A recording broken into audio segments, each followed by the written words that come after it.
Hello everyone, welcome to my honest opinions on Into the Breach. This is a game from a couple of years ago, made by Subset Games, who made FTL, another very well-known roguelike.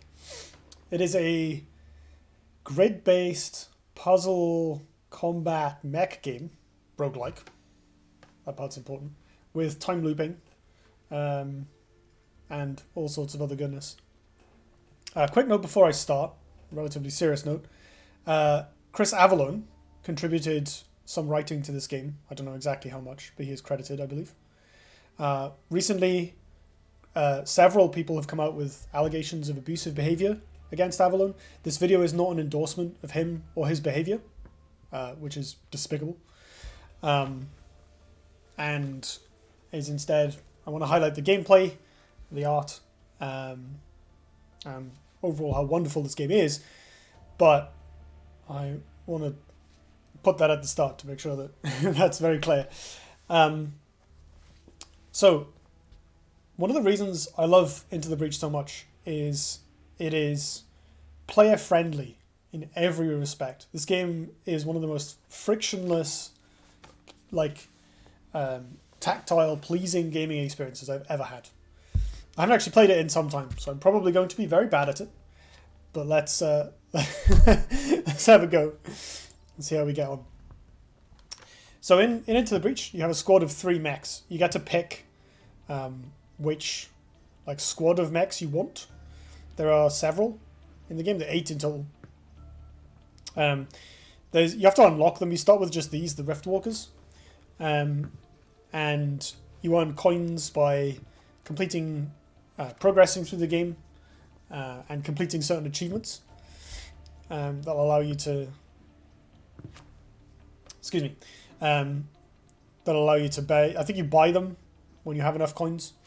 There's a general gradient of difficulty where the ones that are cheaper to unlock are a bit easier to play, and later on they get sort of weird and niche. You have squads that can't really deal any damage but have to use the other mechanics in the game to win. I haven't played this in some time. Let's just start with the basic squad. This is also the squad that you'll start with if you just step into the game. Here I have my time traveler. Each of these mechs has a pilot, and the pilots can keep upgrades. When you successfully finish a run, one of your pilots sticks around for the next run. So the lore of this game is that you are fighting against these aliens called the mech, and you're fighting them in all possible timelines. You have to destroy them, and then if you are successful, you go back in time to a different timeline and destroy them there as well. Try again, which is why you get to keep your pilots. And then if you fail, if your mechs would be destroyed, someone pulls the lever on the time machine and you escape just in time to prevent the mechs themselves and the pilots being overrun. So I have a combat mech which can punch things. If you look at the description here, you'll see that we get a little animation of what the thing does, how much damage it takes. There's some upgrades you can buy that you can see below. I have little slots on them. So we haven't even started playing, and you can already see that there's a nice description, but then the animation makes it really clear how this weapon works before you have to try it. There's very little unknown in this game, which we'll come back to later. The cannon mech does the same thing at a greater distance, but does less damage. And the artillery mech can fire over things and push enemies away. So you'll notice we have 3 ways of pushing enemies. This is going to become very relevant very quickly. So the way Into the Breach works is you don't have to kill the enemies. You don't have to kill the enemies at all. You lose a mission if enemies destroy buildings on the map. These buildings are supposed to contain civilians that we're trying to evacuate. We only have to protect them for a certain amount of time before we can rescue said civilians or the enemy retreat. There's 4 islands. You can do them in any order you want. We'll start with this one. I think this is the one you kind of unlock first on your first run. The others aren't available until you've gotten a certain point. Within each island, so we have some little flavor text here. The green areas are places where you can go. Sorry, places where you've cleared, and the red areas are where you can fight. You get stars for bonus objectives, which allow you to purchase upgrades later, I think. God, it's coming back to me. At the top here, you can see this power grid. So whenever buildings take damage, the power grid is reduced, and there are ways of getting it back as well. So the run is over when your power grid reaches 0. Your mechs can't actually like die. They can be disabled, but they'll be back for the next battle. So it's not like XCOM or anything where there's an attritional element on your actual forces, which is a very, like, you're encouraged to use your resources to the full in a match of Into the Breach. And because the WinCon is building based, again, your mechs can't die. You're not fighting to the death. You don't actually have to kill all the enemies. You just have to last, I think it's 4 turns. So here our bonus objectives are destroy the dam and take less grid damage, which is the building things up here. And here we can defend the satellite launchers. I think those are annoying. So let's go for this one. Oh yeah, this map's cool. You can blow up the dam and then it floods the central section. So this is the map. This is what it looks like. We've got a little deployment zone. We can place our units. We have a few enemies. You can mouse over them to kind of see what they do. This one has 1 HP. You can click on it to see where it can attack, or where it can move to, I think it is. And if you mouse over it at the bottom, you can also see details of its attacks. So again, there's absolutely no kind of wondering how the game works. All the information is presented to you. I'm going to move my face so that you can see... Where can I put myself? Let's go over here. This is like the end turn button or something. Oh, it says what the tiles are. Let's go here. There we go. You can still see the map. So I think this game's kind of clean look is deceptively simple. All the information you could possibly need to play this game is presented on the screen to you at any point. Like, even things, you know, if you're not sure what an enemy does, you just click on it and you find out. Our objectives are here. Oh, it's 5 turns for the time limit. This is amazing. It tells you the order the enemies are going to act in. So this game, we'll see in a moment, but this game tells you what the enemies are going to do before they do it. And the whole point of the game isn't to like predict them or attrition them. It's to solve that puzzle by like messing up their actions. So I'm just going to plant my units. This one's kind of a frontliner. This one probably wants to go maybe here, and then we'll put the artillery mech at the back. This one's got a gun, so it can shoot kind of along the flanks. These are the buildings I need to protect. So the enemies will try and attack these. So the enemies are making their moves right now. The leapers like entangle something when they land next to it. I can mouse over again to see what the enemies are going to do. So this one is going to deal 1 damage to this building. This leaper is going to deal 3 damage, which will destroy them both. So we need that to not happen. We need these buildings to stay alive. This leaper is entangling my mech, which is annoying. So I need to... Ostensibly, I'm like, oh, you need to kill these, right? I don't need to kill them.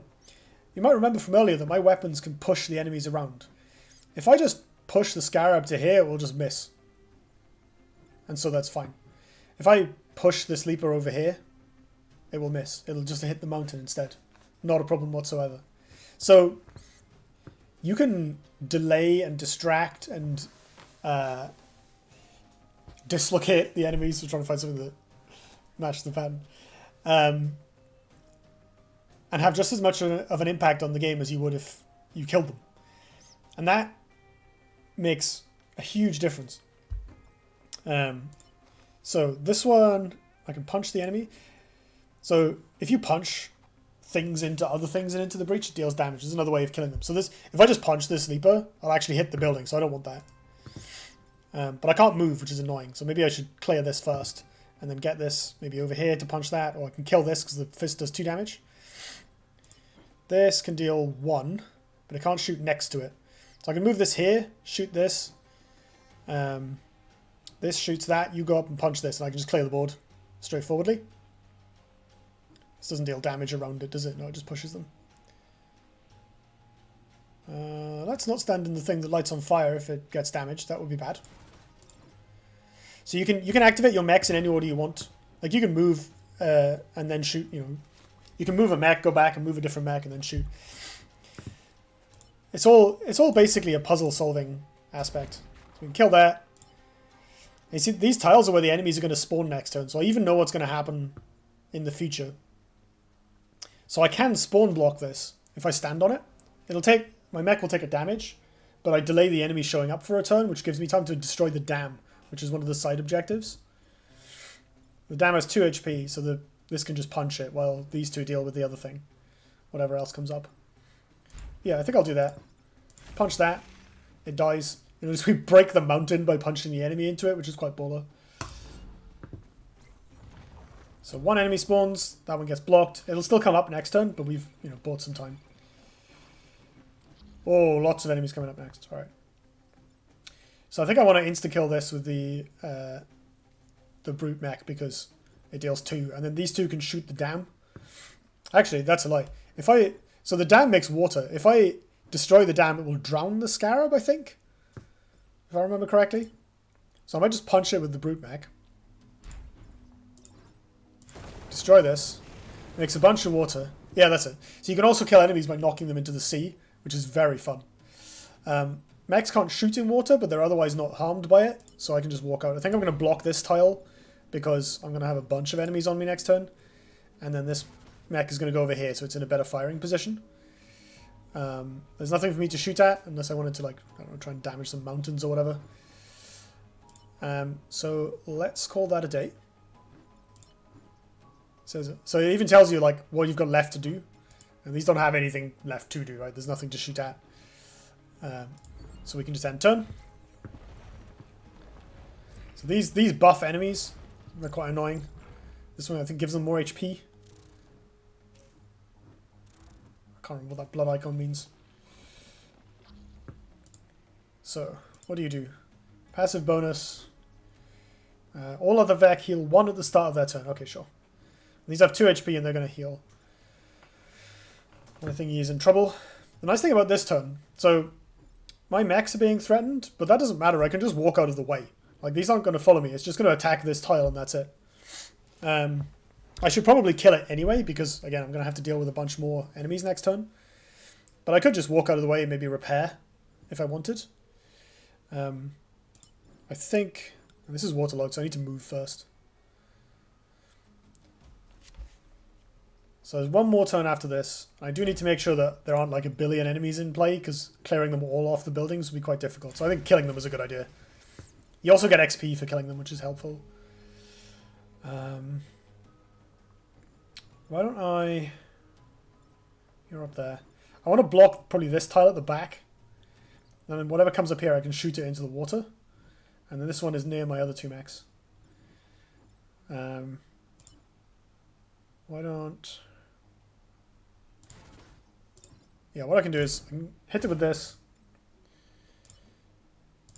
Go here. Kill that. This is on 2 HP, so it's going to go to 1. But then I win the turn after that, so that's fine. So the nice thing about this is, like, I haven't played this game in probably, I don't know, a year and a half. But the interface is so clean and so player-friendly that it's like I never left. I don't have to remember what anything does. And it's really nice because the difficulty, like, the game is quite challenging, but the difficulty is completely different from what it is in normal games like this, you know, strategy games, combat games. Let me just kill that. I can kill this instead of... Oh, actually, maybe I can't. This pushes, right, when it hits? Yeah.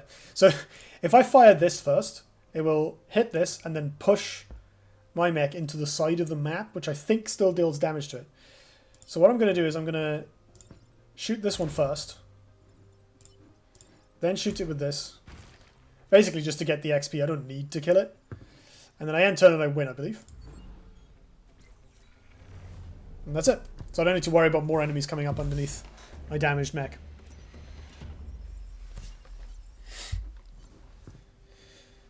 So my pilots are leveling up, which will get them some abilities. I forgot to check what ability this pilot actually has. So between missions, you can also click on your mechs and level them up. I forgot about this. So we have reputation points, which buy upgrades after the end of the island. And then this these reactor cores, or these little dots here that you can use to basically switch systems on and off.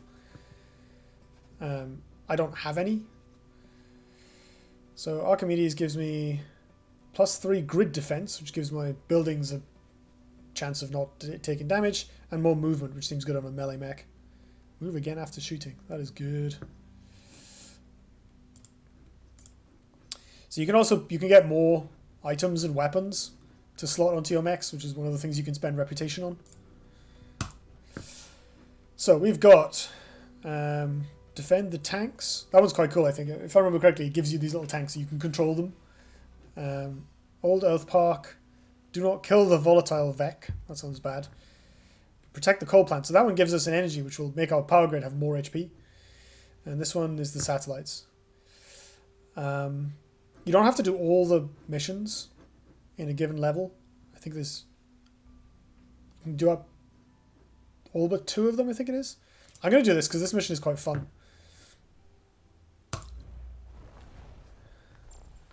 So these tanks, I believe, have a little... Yeah, fire a projectile that pushes the target. They don't deal any damage, but we can push things into the sea. Like, there's water here, so we can just move here and dunk this immediately, depending on what else it does.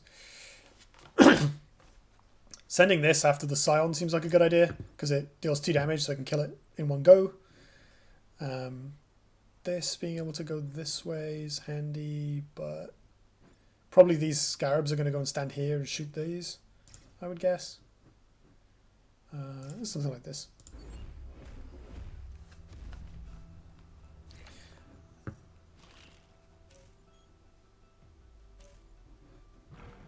This is going in the sea, 100%. So these tanks only have 1 HP, so I can't really use them to block the spawns. So I can use this tank to... Oh, I can't use them. Damn.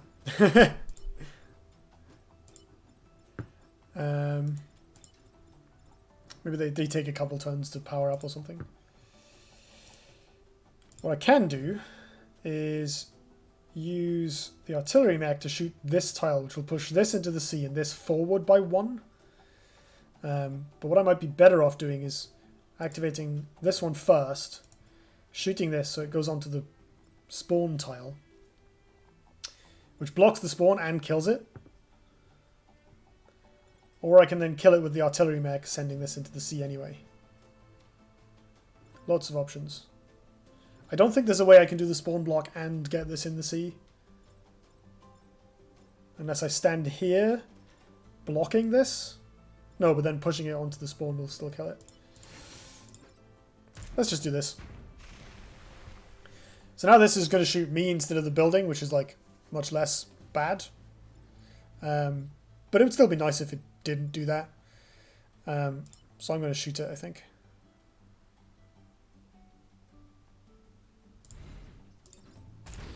Now it's going to miss. You can come around here. Get rid of that. And we're done.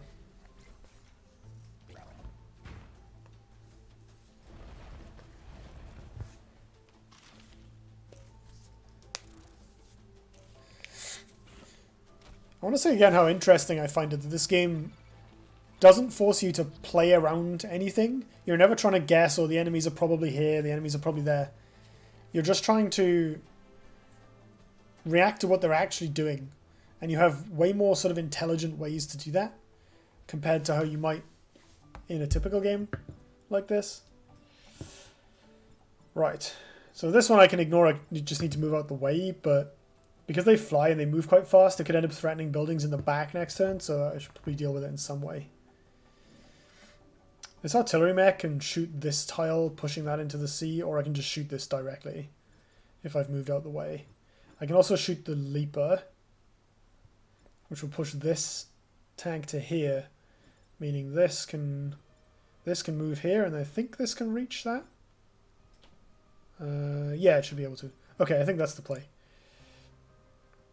So we go here, this will deal 1 damage to the Leaper, which kills it immediately. Pushes that out the way. Oh wait, they're still going to body block each other, aren't they? Can I intersperse my moves like this? No, I can't. Okay, never mind. This one's move is somewhat wasted. There is an undo button. You can undo moves. You can also reset your turns. So this is another player-friendly thing. Like if you mess up like I just did because I forgot something, you can just reset the entire map. Which is it's quite cool. It's like sort of called out in the flavor. But more importantly, it's just a fantastic feature for the players. Right, probably I should just do something simpler.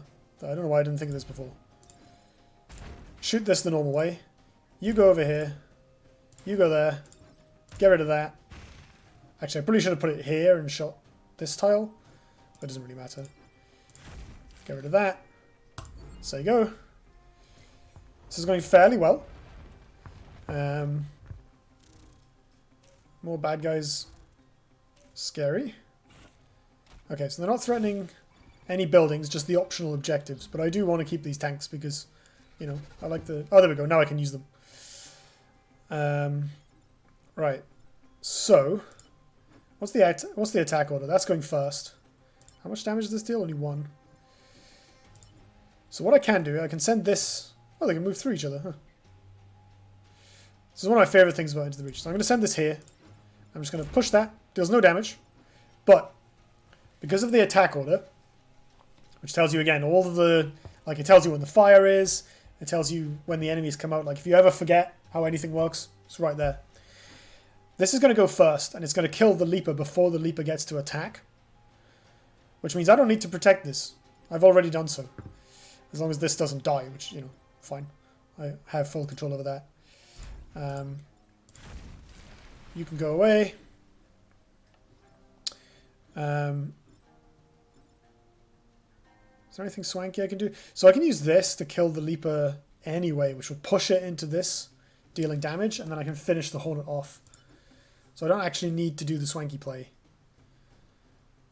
The other option is I just block a tile.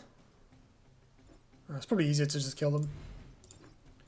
So even though the Leaper's going to die to the shot, it still gets pushed. So it still deals 1 damage to the Hornet. And then my artillery can finish it off. This can move. Maybe I should put it somewhere safe. They're quite fast, so it can run back in quite easily. 2 Leapers. Alright, these are fine. Going to push that into the sea. So actually, I can push this into the fire and this into the sea. I don't need to do any actual damage. I guess I may as well because it gets my pilot's XP.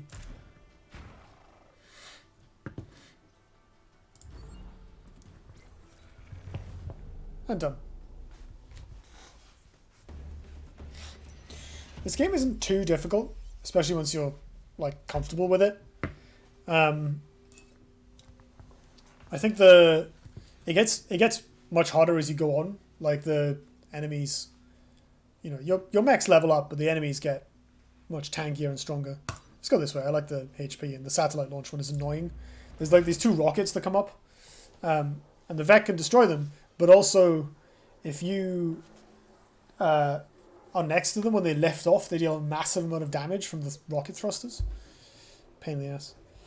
Right, so we need to have this structure not die, which is, I mean, our plan anyway. We also need to not kill this for the bonus objective. So what does this do? It explodes on death, and it webs the target and then deals 1 damage, like a Leaper. It's got 4 HP, so we can shove it around willy-nilly.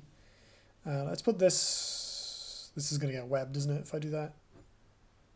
That's not necessarily a bad thing.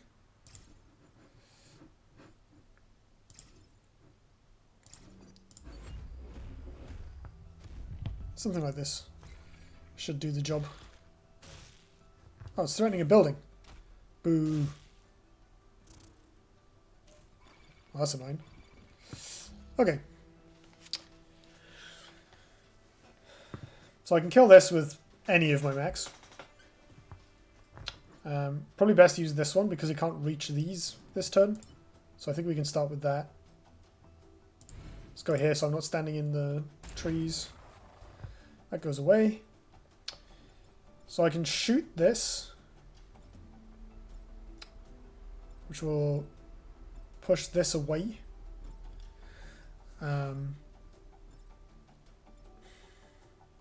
What I want to do is punch the volatile Vec into the other one, which will deal 3 damage to the volatile one and 1 damage to this, and then shoot this, which will push that away. But I can't do that unless I'm here.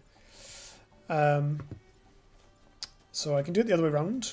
Yeah, this is the sensible play, I think. So we punch that. It deals 1 to this, but that's fine. It just has to not completely die. Going up here with the artillery mech is reasonably safe. I would actually need to be like here to shoot. No, I need to shoot this tile, so I actually have to be here, which is kind of annoying.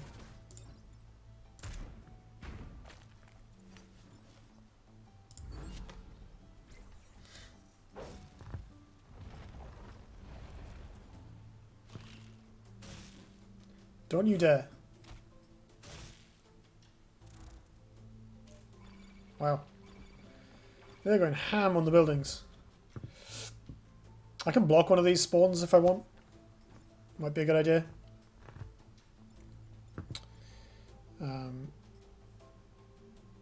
So this can go back here to punch the volatile Vec away from the coal plant.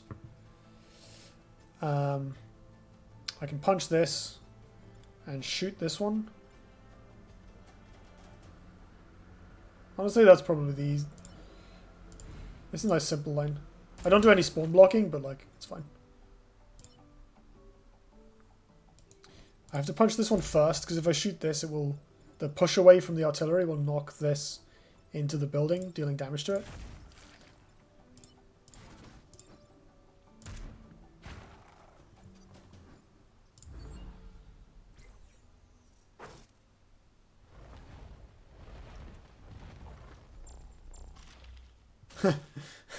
The one that makes this volatile Vec heal is actually quite useful. Okay. This is fine. How far can this move? Oh, that's convenient. So I can shoot this and it'll kill the Scion for me. So I think what I do here... This is going to stay exactly where it is. We're just going to punch this. Stella's going to kill that. And then you're going to come here. Shoot this. Whereupon it's now going to hit the Scion. Oh, it doesn't actually kill it. It only deals 1 damage. One more turn.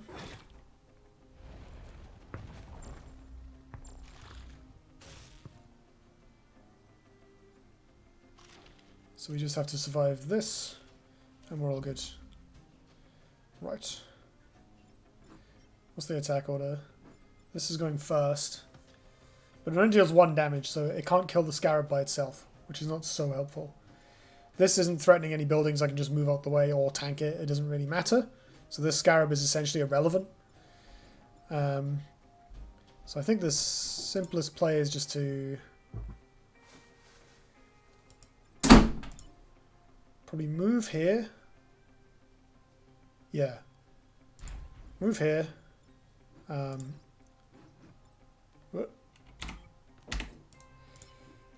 Shoot this tile.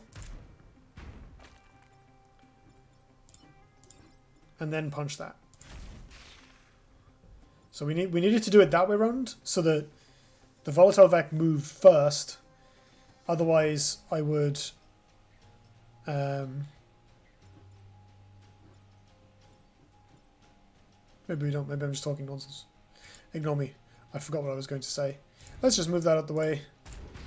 Shoot this out of spite because I can. And that's the game.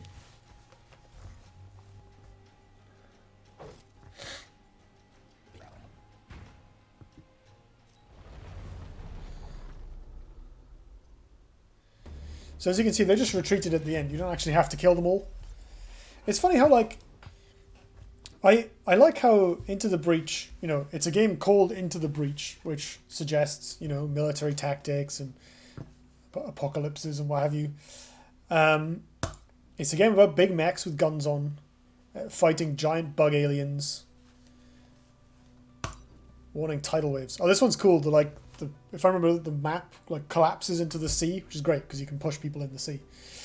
But it's a game with a surprisingly non-violent ethos. I would say, like, you are not fighting for anything other than defense. You're not trying to protect yourselves, just the inhabitants, like the civilians in the buildings. You don't have to kill the Vec.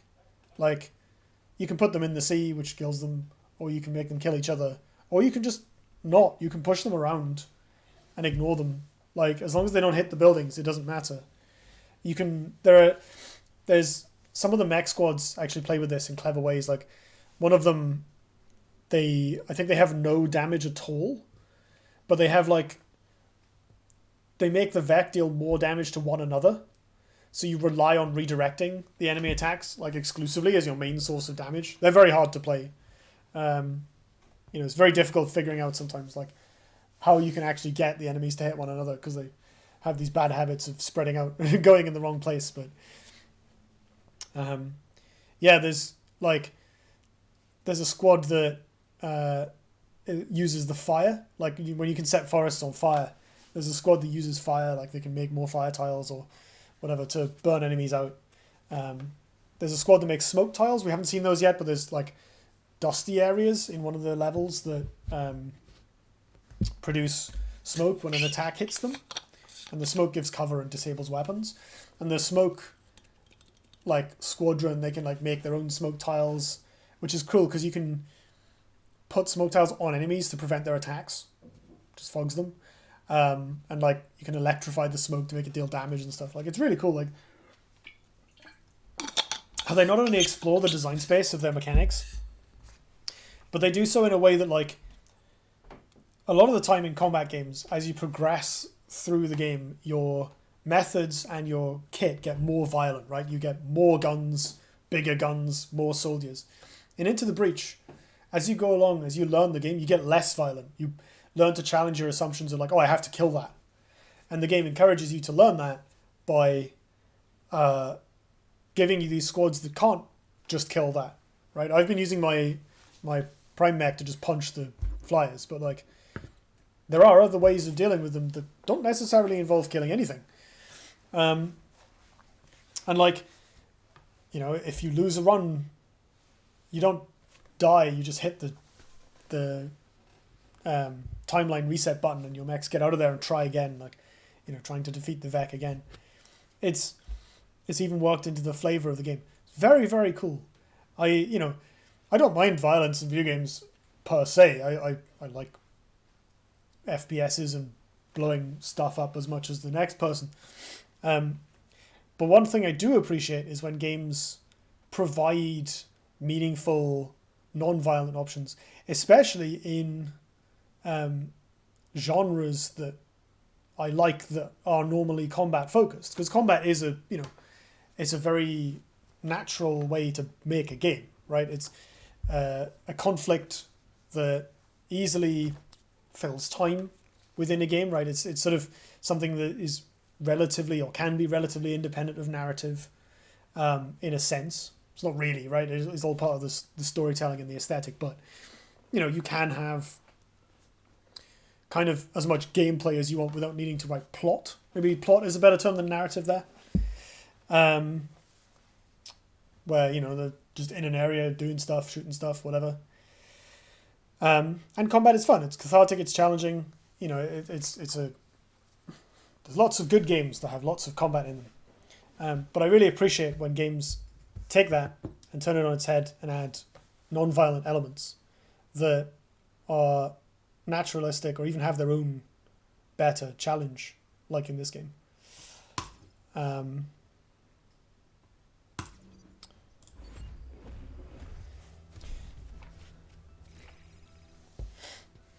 Ooh, pods. These are cool. They give you like, if you rescue them, essentially, you get items. The enemies will occasionally try and destroy them. So this is cool. I don't have to do anything this turn if I don't want to, right? I can walk out of the way of this Hornet.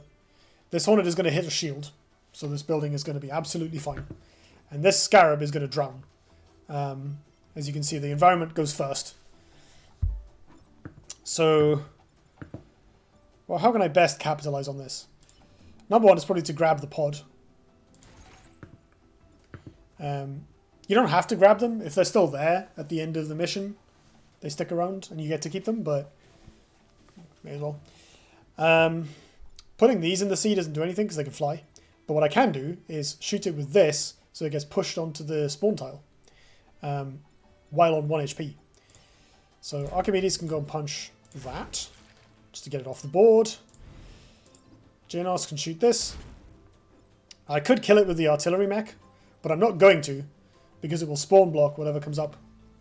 Actually, maybe I don't want the spawn block. Because it'll come up again later. And there's only 2 enemies and there's a bunch of water. So I'm not actually afraid of there being more Vex. So I am actually going to shoot it.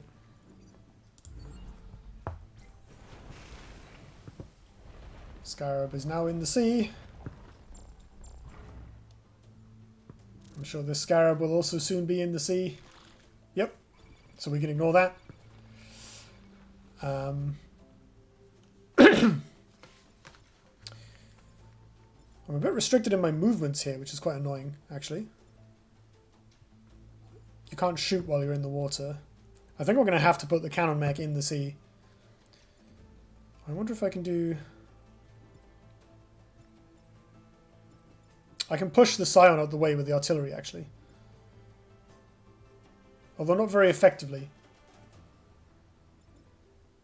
Can this go all the way around? How much movement does this have?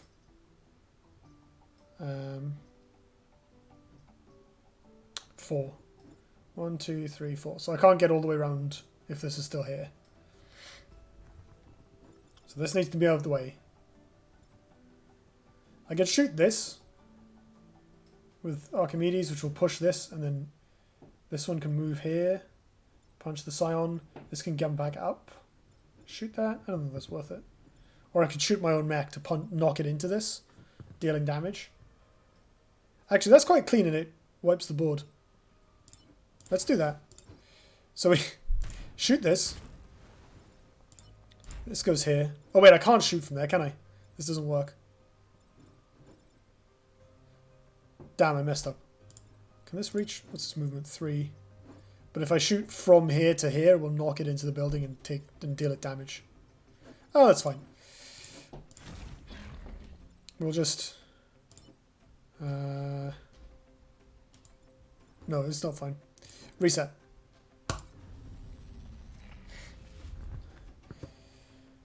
Let's try that again. I think I'm just going to do the simple thing I was planning in the first place. You move out the way, you punch that. I guess I may as well shoot the Scion. Victory in 2 turns. So this victory in 2 turns is when blocking the spawn tiles gets really rewarding, because if the turn after this, it'll say victory in 1 turn, and then I'll win after that. So probably this is not actually harmful. It can't attack, and it provides regeneration, but I don't really care. So I'm just gonna like go over here and block a tile, or maybe here. Here is fine. It's in safety. I think we're good.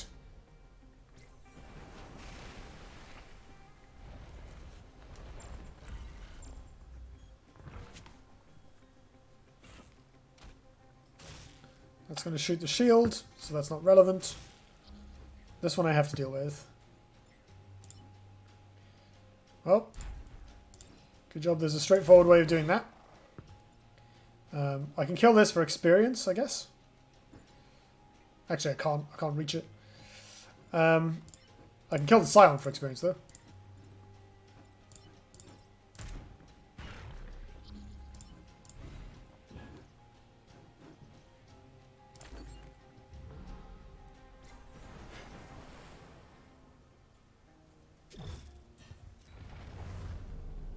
And we're good.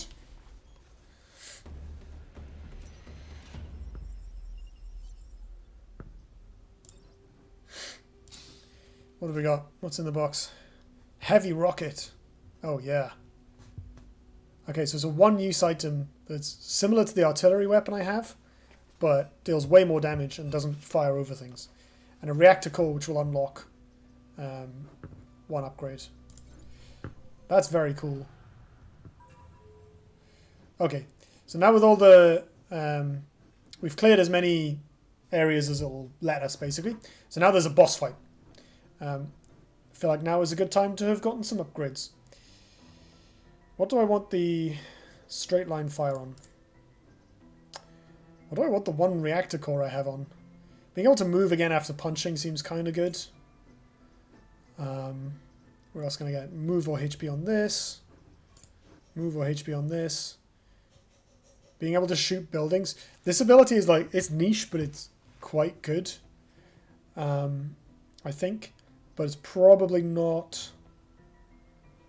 Oh, we don't actually have enough power for this.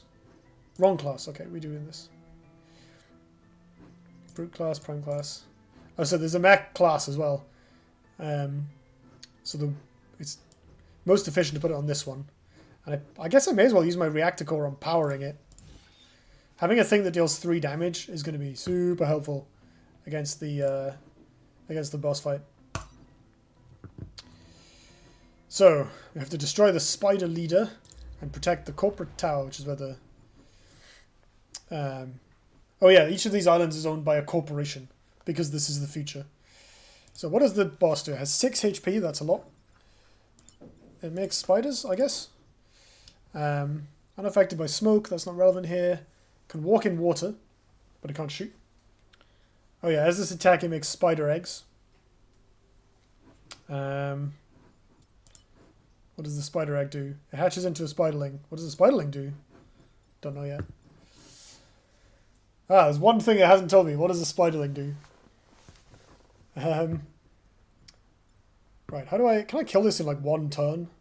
If I shoot it with the 3 damage missile and then shoot it and then punch it and then shoot it with the other one, I could theoretically just burst it down. We'll see what this leaper does because it might mess up my plans.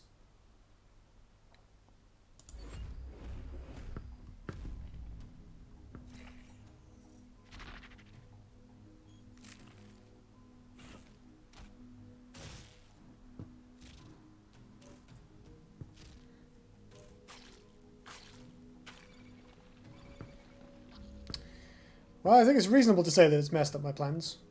Oh, I can't actually reach it.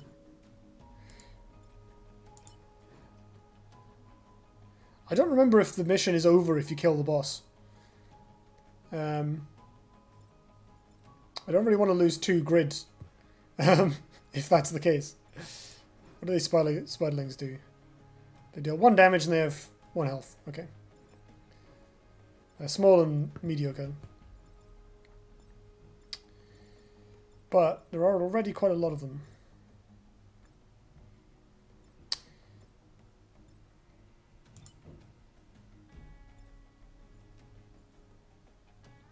I can punch the boss onto this, reducing the number of enemies that are immediately threatening me by spawn blocking, and spawn blocking also deals damage to it. Maybe you can go here and shoot this leaper. Putting mechs like really far away from the fight can be awkward, but it's usually okay with when they're artillery mechs. Even better, I can shoot this into the egg, which will kill both. So that was a reasonable turn. This is going to probably hit a building next turn, so I'm going to have to send this back for it, which is annoying, but we're only going to have, like, the boss is over there. We've got one other spiderling plus one of the fly things. Oh, that's such an awkward position.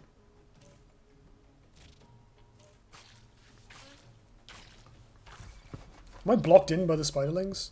That's super annoying. Oh no! Okay.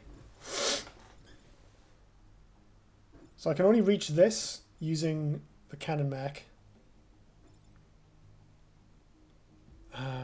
So I guess I'm going to have to do that. I need to artillery one of these. Oh, I can artillery this one, which will push the spiderling egg onto the spawn tile. And then freeze this up to punch the hornet. Oh, it'll punch me into... Oh, I can't do that. I can artillery this tile, which will push the egg into the spiderling, clearing both.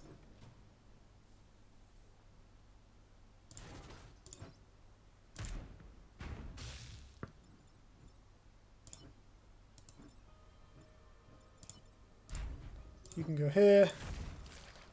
You go here. So I'm paying daily for my decisions earlier. Give me a lot of bad guys now. And I'm in a weird position. Fine. Not fine. Not fine. Also not fine. So there are 3 enemies threatening buildings. And at some point I need to get rid of this boss.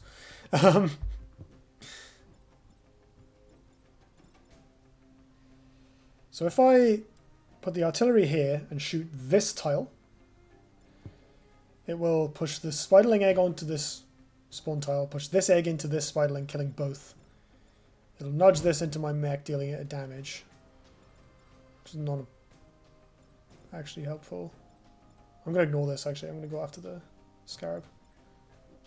Oh, what I can do, even better, I can actually push both. So I can go here, shoot the scarab onto the spawn tile, get rid of the spiderling this way, and then you do this. Clears all the enemies, blocks both the spawn tiles, which will kill both the enemies here, and then I can kill the boss next turn, because there's only going to be the Hornet to deal with. And I've got the heavy rocket, which one-shots it at its current level of HP.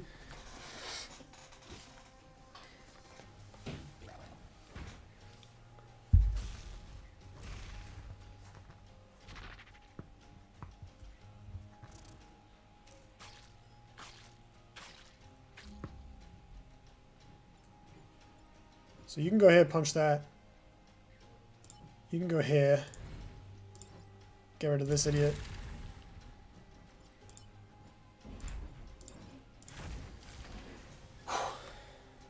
And I guess this may as well kill a spiderling. I don't know if they give XP or not. Okay, they don't. Whew. That was a close one.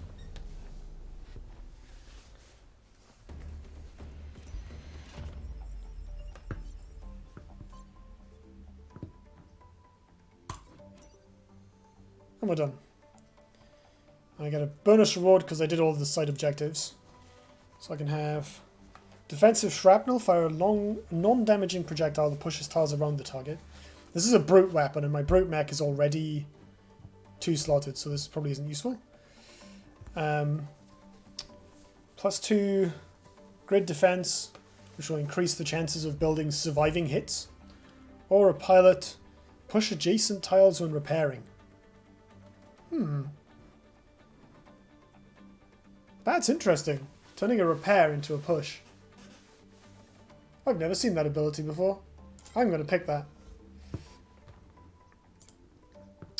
So this pilot doesn't do anything, so let's swap them out, I think. This pilot is also more likely to be further away, and they have slightly more XP, so let's do this. Frenzied repair.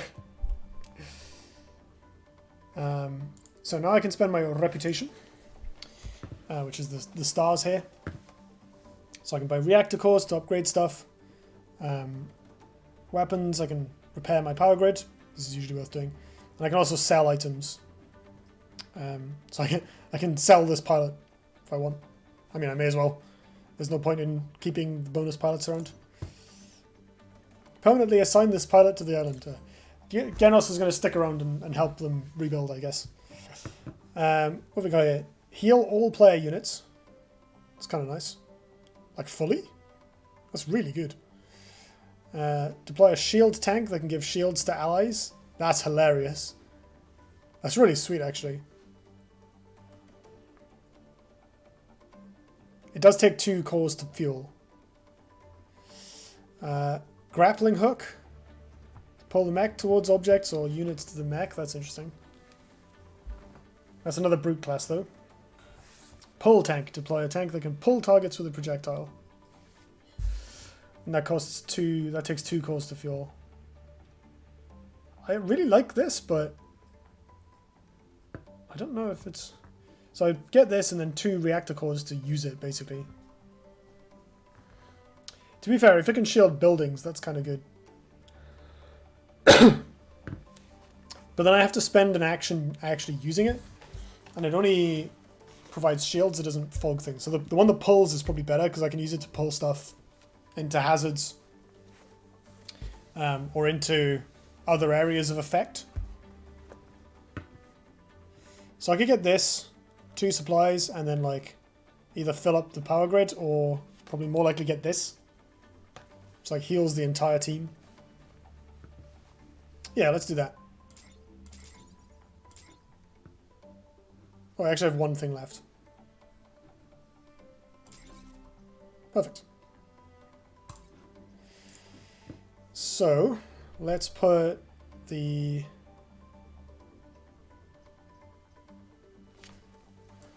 pull tank on this one. Put in 2 reactor cores. Power that. Repair drop on this. Doesn't take any power. So we're sorted on that basis.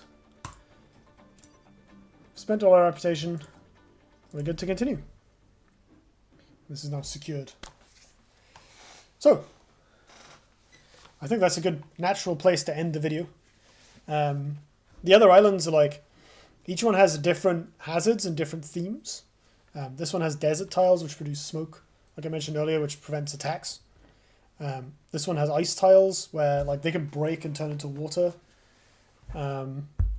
This one has acid, which destroys stuff, but it also has like acid barrels, which turn tiles into acid, which you can do cool things where if you put like an acid barrel on a spawn tile, the Vec trying to burrow up will damage the acid barrel, which then destroys the tile, so the thing never spawns.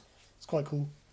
I think this one also has like conveyor belts, which move things around. It's a bit like playing Robo Rally, where like everyone's got their moves lined up, and the conveyor belt just messes all the enemies up. It's good fun.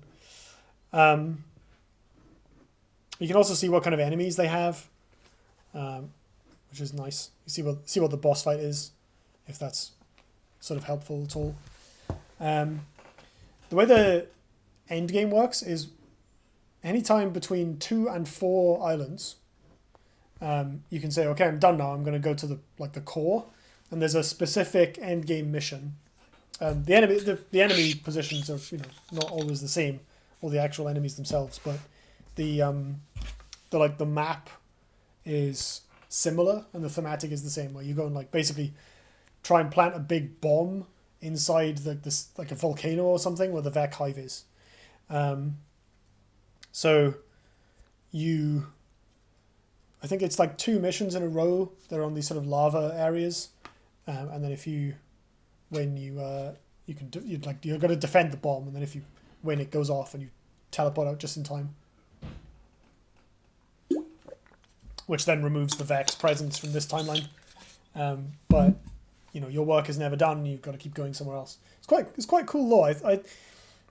I appreciate the effort to like work the mechanics into a storyline in a way that not only actually makes sense, allowing for time travel. I think it makes sense, but also it does actually have some emotional poignancy to it. Like the story is, it sort of ties into the game's themes of not necessarily being violent. You're protectors, and there's a sadness to like these pilots who are just continuously, fighting across all timelines that they can't ever rest.